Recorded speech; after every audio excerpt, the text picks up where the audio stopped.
नांदगाव तालुक्याचे आमदार सुहास अण्णा कांदे व समृद्धी बँकेच्या चेअरमन सौ अंजुमताई कांदे, फरहान दादा खान यांच्या मार्गदर्शनाखाली नांदगाव येथे आयोजित रोजगार मेळाव्यात 70हून अधिक नामांकित कंपन्यांनी सहभाग घेतला असून तब्बल 2670 युवक युवतींना रोजगाराच्या संधी उपलब्ध करून देण्यात येणार आहेत। यावेळी काही बेरोजगार तरुणांना ऑन दी स्पॉट ऑर्डरही देण्यात आल्या।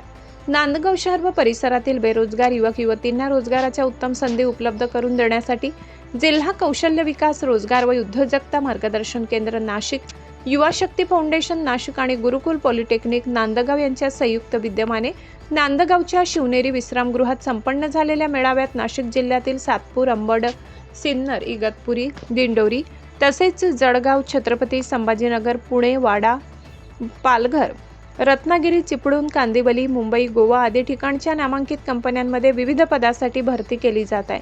नोकरीच्या शोधात असलेले मतदारसंघातील एकही तरुणी बेरोजगार राहू नये असा मनोदय आमदार सुहास अण्णा कांदे व सौ अंजुमताई कांदे, फरहान दादा खान यांनी याद्वारे व्यक्त केलाय। परिसरातील हजारो युवक युवतींनी मोठ्या संख्येने मेळाव्यात सहभाग घेतला।